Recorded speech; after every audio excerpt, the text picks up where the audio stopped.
This is Jordan Conradson with the Gateway Pundit. We're here at Trump's victory rally here in Washington, D.C. I'm here with Trump's senior advisor, Jason Miller. So, Mr. Millers, what can we expect from President Trump on day one? I know you've spoken a lot about immigration and what Trump's going to be doing with mass deportations, but besides that, what can we expect Trump to do on his first day in office? Yeah, great to be with you. In fact, I love Gateway Pundit so much I put on a tux for you, just so I could look good for the team. But on day one, we're going to see, literally not in days, but in a matter of minutes and hours, President Trump starts signing EOs to finally secure our border, get those policies back in place, remain in Mexico, ending catch and release, disastrous policies that Joe Biden's had in place. Also energy. We're going to get energy deregulation going. Obviously, that was the thing that initially sparked a lot of the inflation when Joe Biden flipped the switch and cut off a whole bunch of the energy production. We're also going to see ending a lot of the wokeism and DEI and other nonsense that's infected our government. Those will be some of the early points of focus. Obviously, we've got things such as the tax bill will take a little bit longer. Certain aspects of the trade deal will take a little bit longer. But the other thing, too, we've already seen, the president hasn't even been sworn in yet. We already have a peace deal in the Middle East. True. So he is moving quick, and guess what? We're not going to stop there. That's incredible. So I know there's a number. I know maybe you guys have spoken about it. How many executive orders are you guys planning to sign on day one?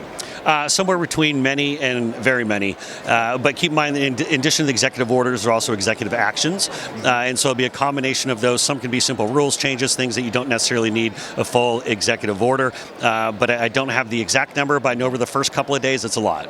So another thing, Trump's nominees, they've been faring very well in their Senate confirmation hearings. I know that I saw you with Pam Bondi in the Senate on Wednesday.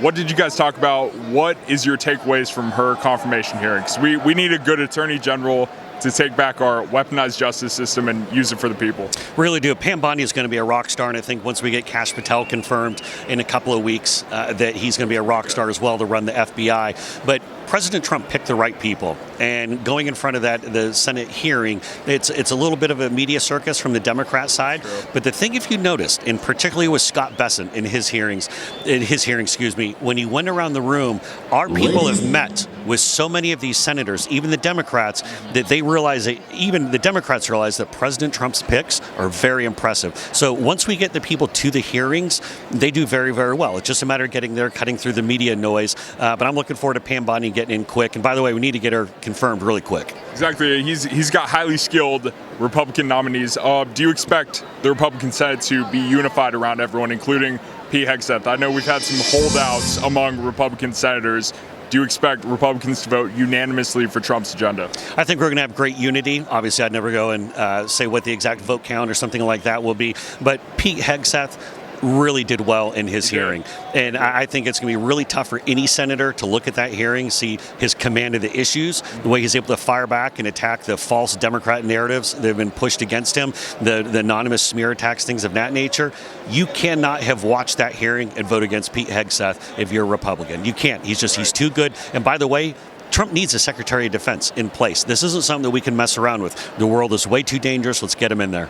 Exactly, I agree. I think only the rhinos can vote against Pete Hegseth or any of Trump's nominees. We'll be sure to primary them out of office. Thank you so much, Jason. Good talking to you. Appreciate it.